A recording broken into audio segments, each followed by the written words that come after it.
एक 19 साल की लड़की सफेद दुपट्टा ओढ़े हुए कांपते हुए होंठों के साथ सामने रखे एक शव की तरफ बढ़ती है और शव के नाम का सिंदूर अपने माथे पर लगाती है। लेकिन सबसे बड़ा झटका था कुछ दिन पहले की एक वारदात। उसी लड़की का वो लड़की नाच रही थी, हंस रही थी उसी लड़के के साथ जिसका शव आज जमीन पर पड़ा हुआ था। और सिर्फ वही नहीं, उसके पिता, उसके दोनों भाई, उसके प्रेमी, सक्षम के दोस्त, हर कोई नाच रहा था। एक खुशहाल परिवार जैसा दृश्य। लेकिन कौन जानता था कि आने वाले कुछ समय में एक तूफान आएगा और सब कुछ तबाह कर देगा। उस वक्त किसी ने नहीं सोचा था कि यही पिता उस हंसते खेलते हुए लड़के के सर को फाड़ देगा। वही भाई जो कंधे पर उठाकर नाचा करते थे, वही भाई दिमाग को टायल और ईंटों से बाहर निकाल देंगे। लेकिन कहानी इतनी सीधी नहीं थी। सच तो कई साल पीछे छुपा हुआ था। आंचल और सक्षम 3 साल की दोस्ती थी, मोहल्ले में हंसी और धीरे धीरे बढ़ता हुआ प्यार। धर्म और जाति अलग थी लेकिन दिल एक साथ धड़कते थे। दोनों के परिवार एक दूसरे को जानते थे।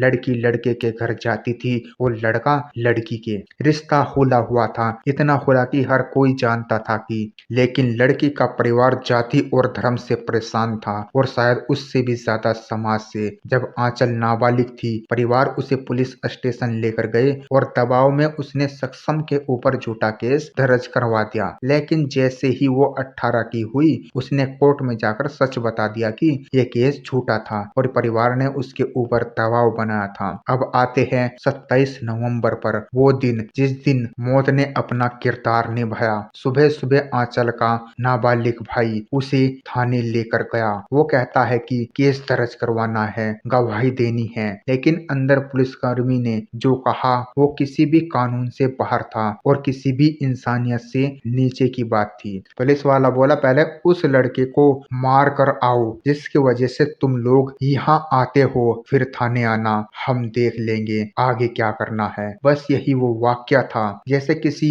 दिमाग में ठंडा जहर बनकर घुल गया हो। काचन ने ये बात फोन करके सक्षम को बताई और उसे बोला, बस सावधान रहना। लेकिन किस्मत ने तय कर लिया था कि सावधानी किसी की जान नहीं बचाएगी। शाम को सक्षम अपनी बुआ को स्टेशन छोड़कर वहां से लौट रहा था और अपने दोस्तों के साथ खड़ा था। तभी आंचल का छोटा भाई वहां आया। बहस शुरू हुई। फिर आंचल का बड़ा भाई पहुंच गया और आंचल का पिता भी पहुंच गए। गालियां दी गई और एक दूसरे को धमकियां भी दी गई। और फिर अचानक आंचल के छोटे भाई ने चाकू मार दिया। बड़े भाई ने टाइल उठाई और सीधा सक्षम के सिर पर देकर मार दी। सर फट गया। फिर ईंट उठाई और वार करता चला गया जब तक सक्षम के दिमाग के हिस्से बाहर नहीं आ गए। और पिता बस खड़ा होकर देखता रहा और गाली देता रहा। रात को पिता और भाई घर लौटे। उन्होंने घर पर बस इतना बताया कि झगड़ा हुआ है, सच नहीं बताया।